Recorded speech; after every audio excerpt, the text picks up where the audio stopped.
Torture. ये बात तब की है जब गट्टू चिंकी के पापा ऑफिस के काम से हफ्ता भर शहर से बाहर जा रहे थे। बच्चों, मम्मी को तंग ना करना, खेल कूद के साथ साथ पढ़ाई पर भी फोकस करना और अच्छे से रहना। मैं हफ्ते बाद लौट आऊंगा। दादी भी आ रही है तुम लोगों को कंपनी देने, ठीक है? ये लो पैसे, जो मन किया खा लेना। पापा ने गट्टू चिंकी को कुछ पैसे दिए और पापा चले गए। जैसे ही पापा निकल गए, मम्मी का टॉर्चर शुरू हो गया। गट्टू चिंकी, तुम अभी तक सो रहे हो? उठो, स्कूल जाना है। मम्मी बस 5 मिनट और। भूल गए पापा ने क्या कहा है? मम्मी को तंग नहीं करना है। फटाफट रेडी हो जाओ, मैं तुम्हें स्कूल छोड़कर आती हूँ। मम्मी, पापा भी तो एडजस्ट करते थे, हमें देर हो जाती थी, फिर भी हमें स्कूल छोड़े बिना ऑफिस नहीं जाते थे। आप भी हमें थोड़ी देर सोने दो, फिर स्कूल ले चलना। मैं तुम्हारी मम्मी हूँ, पापा नहीं। मुझे मत सिखाओ। जल्दी से उठ जाओ, नहीं तो नाश्ता टिफिन कुछ नहीं मिलेगा। ये सुनकर गट्टू चिंकी गुस्सा हो गए और बिस्तर से उठकर स्कूल जाने की तैयारी करने लगे। तुम दोनों के टिफिन बैग में रख दिए हैं। चलो बैग उठाओ और नीचे आओ। मैंने ऑनलाइन टैक्सी बुलाई है, वो बस आती ही होगी।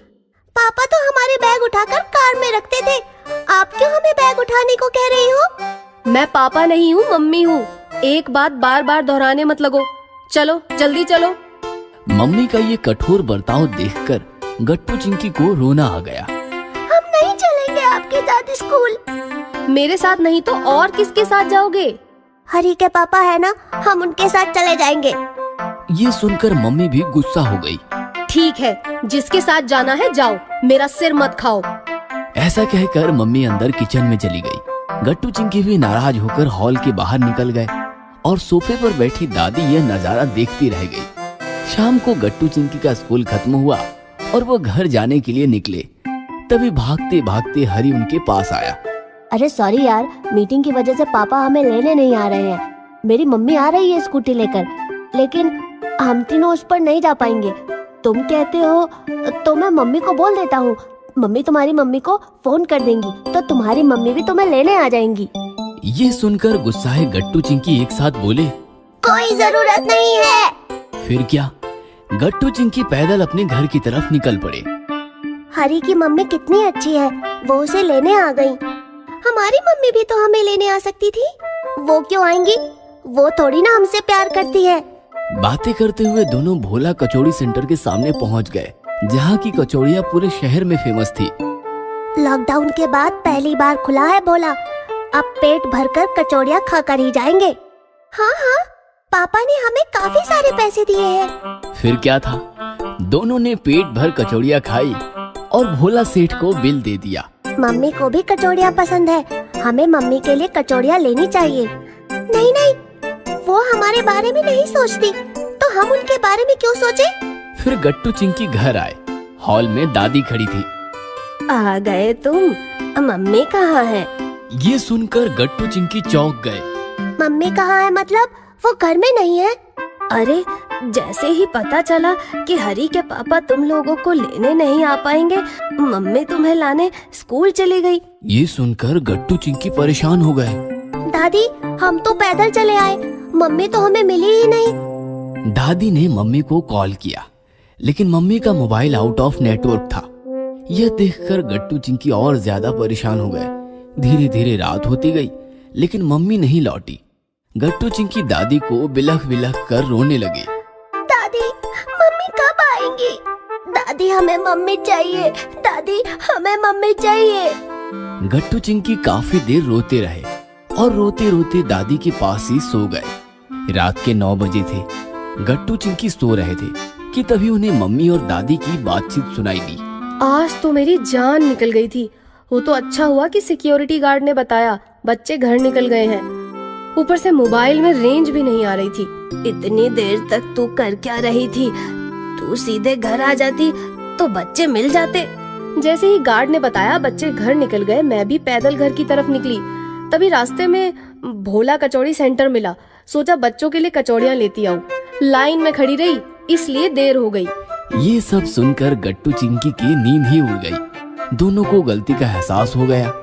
रोते रोते दोनों बिस्तर से अलग हुए और सीधे मम्मी के गोद में जाकर फूट फूट कर रोने लगे। बेबी का मेकअप पार्ट 2। एक शहर में छोटी सी बेबी मम्मी पापा के साथ रहती थी। बेबी के पापा ऑफिस जाते थे और मम्मी हाउसवाइफ थी। साथ साथ मम्मी एक पार्लर भी चलाती थी। घर में ही उनका छोटा सा पार्लर था और अड़ोस पड़ोस की औरतें उनके पास अपनी ब्यूटी बढ़ाने आया करती थी।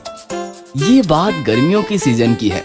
गर्मियों की छुट्टियों में बेबी का सारा टाइम मम्मी के साथ उनके पार्लर में बिताती थी। पार्लर की चीजों के साथ खेलती थी और मम्मी का काम भी देखती थी। गर्मियों का मतलब शादियों का सीजन। इन दिनों मम्मी के पास औरतों की काफी भीड़ रहती थी और औरतों के साथ साथ बेबी को हैंडल करके मम्मी काफी परेशान हो जाती थी।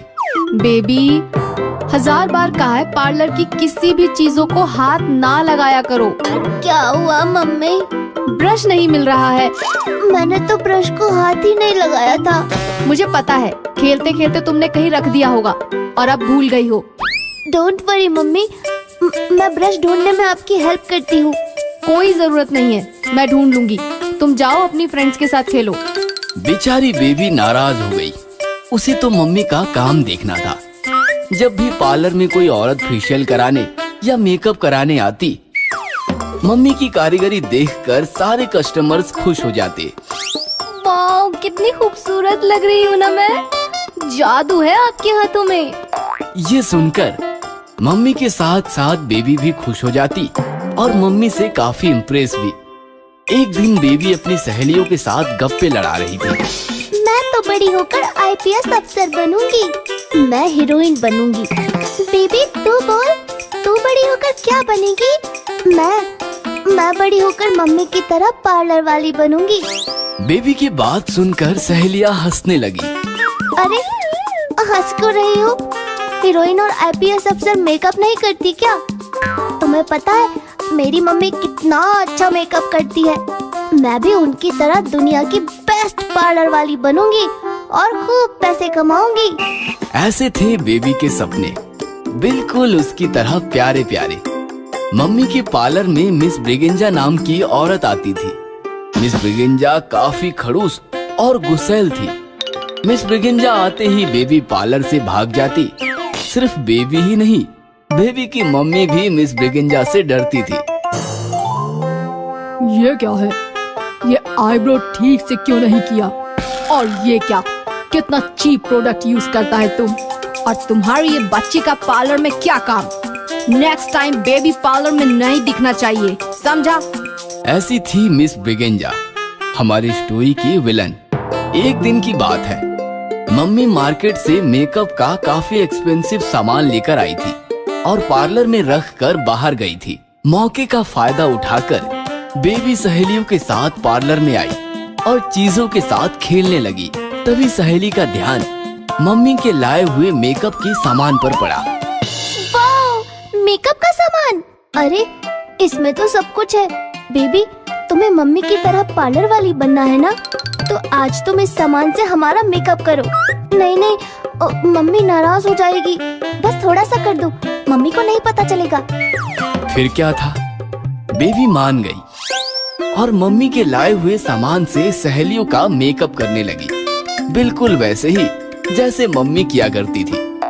वाओ, हमारा तो हो गया, अब तुम्हारी बारी। दोनों सहेलियां मिलकर बेबी का मेकअप करने लगी। इस प्रकार खेल खेल में मेकअप का सारा सामान खत्म हो गया। मम्मी जब पार्लर में आई तो उन्होंने देखा कि मेकअप का सारा सामान खत्म हो गया है। बेबी के चेहरे पर मेकअप देखकर मम्मी सब कुछ समझ गई। सॉरी मम्मी, खेल खेल में सारा सामान खत्म हो गया। मम्मी सॉरी ना।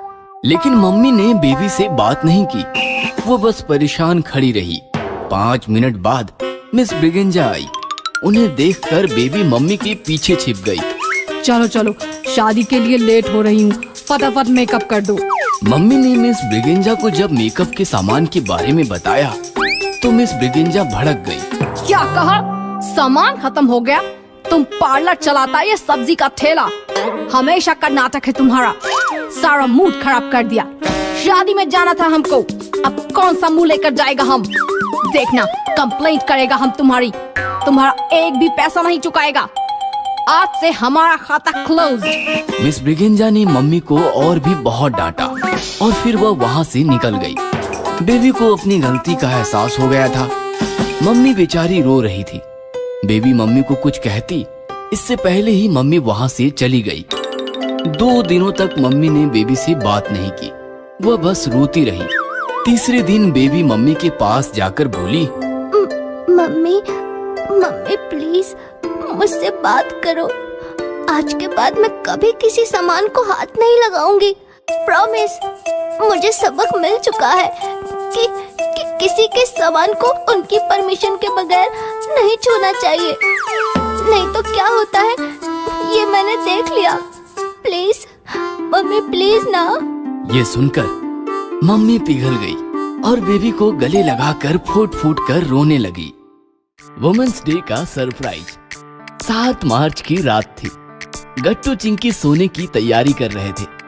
तभी पापा दोनों के लिए दूध के गिलास लेकर आए और ये देखकर गट्टू चिंकी चौंक गए। आज आप दूध लेकर कैसे आ गए? क्यों, मैं तुम दोनों के लिए दूध नहीं ला सकता? दूध तो हर रोज मम्मी लाती है ना, इसीलिए हम थोड़ा चौंक गए। अरे मुझे तुम दोनों से सीक्रेट बात करनी थी, इसलिए तुम्हारी मम्मी से कहा आज दूध मैं ले जाता हूँ। सीक्रेट बात? वो क्या? कल कौन सा डे है? आज संडे था, मतलब कल मंडे है। अरे बुद्धू, कल 8 मार्च है, मतलब कल वुमेन्स डे है। वो तो हमें पता है, हम बस मजाक कर रहे थे। अच्छा तो बोलो, कल क्या क्या सरप्राइजेस देने हैं? सरप्राइजेस? अरे तुम्हारी मम्मी को, हमारे घर में वो एक ही तो वुमेन है। हम तो कल वही करेंगे ना जो हर साल करते हैं। हाँ, कल तुम्हारी मम्मी से पहले उठ जाएंगे, नाश्ता खाना सब कुछ हम ही बनाएंगे। मम्मी को कोई काम नहीं करने देंगे और ढेर सारे गिफ्ट्स भी देंगे। चलो फटाफट दूध पी लो और सो जाओ। 8 मार्च की सुबह हुई। पापा भागते भागते गट्टू चिंकी के कमरे में आए। तभी गट्टू चिंकी सो रहे थे। हे भगवान, पूरी प्लानिंग का सत्यानाश हो गया। गट्टू चिंकी उठो। पापा की आवाज से गट्टू चिंकी जाग गए। क्या हुआ पापा? भूल गए? अरे आज वुमेन्स डे है, हमें जल्दी उठकर घर के सारे काम करने थे। तुम्हारी मम्मी को सरप्राइज देना था, सब उल्टा हो गया। तुम्हारी मम्मी उठकर किचन में काम कर रही है और हमने अभी तक ब्रश भी नहीं किया। रिलैक्स पापा, मम्मी को पहले से ही पता था हमें उन्हें सरप्राइज देने वाले हैं। सरप्राइज का कोई मतलब ही नहीं बचा था, इसीलिए हम फिर से आकर सो गए। मतलब तुम उठकर फिर से सो गए? हाँ पापा, हम थोड़ा लेट ही उठे थे, लेकिन आपसे पहले उठे थे। चिंकी चलो, 6 बज गए, हम लेट हो गए। हम दोनों ने हॉल में आकर देखा, मम्मी पहले से उठी हुई थी और मेघा आंटी से बात कर रही थी। Happy women's day, happy women's day. कोई सरप्राइज मिला कि नहीं? अभी तक तो नहीं मिला। वैसे प्लान तो बहुत हुए थे, सुबह जल्दी उठेंगे, ये करेंगे वो करेंगे, लेकिन नींद के आगे सब प्लान फेल। लगता है आज भी सारे कामों को अंजाम मुझे ही देना होगा। मैं भी घर जाकर देखती हूँ क्या हो रहा है। अभी अभी योगा क्लास से आ रही हूँ। तू योगा क्लास जाती है ना? मेरी भी इच्छा है योगा क्लास करने की, लेकिन काम से फुर्सत ही नहीं मिलती। सुबह सुबह किचन में उलझ जाती हूँ। हम औरतों की तो यही परेशानी है, सुबह का किचन मेरे पति संभाल लेते हैं, इसीलिए मैं जा पाती हूँ। पता नहीं मैं कब जा पाऊंगी। ये सब देखकर हमारा मूड खराब हो गया, इसीलिए हम दोबारा आकर सो गए। अब मम्मी को दूसरा सरप्राइज क्या देंगे? गट्टू चिंकी ने एक दूसरे की तरफ देखा और मुस्कुराते हुए बोले, हम हर रोज मम्मी को योगा क्लास भेजेंगे। क्या? नहीं नहीं, मम्मी सुबह सुबह योगा क्लास जाएगी तो हमारा ब्रेकफास्ट टिफिन ये सब कौन देखेगा? हो जाएगा पापा, हम सुबह जल्दी उठकर सब मैनेज कर लेंगे। मम्मी की इच्छा है योगा क्लास ज्वाइन करने की। आज के दिन मम्मी को इससे बढ़िया सरप्राइज और क्या दे सकते हैं? क्यों ना हम अपने छोटे मोटे काम खुद ही करें और महिलाओं को आजादी दे। यह सुनकर पापा बोले, प्राउड ऑफ यू बच्चों, तुम्हारी मम्मी योगा क्लास जरूर जाएगी। फिर क्या था, गट्टू, चिंकी और पापा बिना मम्मी को बताए बाहर योगा क्लास आए और उन्होंने मम्मी का एडमिशन कर दिया। घर आते आते वो मम्मी के लिए योगा सूट और गुलाब भी खरीद लाए। Happy women's day. Thank you. तुम सब मुझे बिना बताए ये गुलाब खरीदने गए थे। और क्या क्या लाए हो? आपके लिए योगा सूट और आपकी योगा क्लास में एडमिशन भी करके आए हैं। कल सुबह से आप हर रोज मेघा आंटी के साथ योगा क्लास जा सकती हो। ये सुनकर मम्मी चौंक गई। ओह, तो ये सरप्राइज प्लान किया था तुमने? नहीं, हमने तो हर साल वाला वही घिसा पिटा सरप्राइज प्लान किया था, लेकिन बच्चों ने कहा मम्मी योगा क्लास जाना चाहती है और फिर हमने प्लान बदल दिया। थैंक यू, लेकिन कैसे पॉसिबल है? सुबह का नाश्ता, टिफिन और भी बहुत काम होते हैं। मम्मी टेंशन ना लो, हम सुबह जल्दी उठेंगे, आपको बिल्कुल तंग नहीं करेंगे, सब अच्छे से मैनेज हो जाएगा, आप बस जाओ। यह सुनकर मम्मी की आंखों में आंसू आ गए और इस प्रकार गट्टू, चिंकी और पापा ने मिलकर मम्मी का वुमेन्स डे सफल बना दिया। अगर आपको हमारी वीडियोस पसंद आ रहे हैं तो इन्हें लाइक करें, कमेंट करें और सब्सक्राइब करें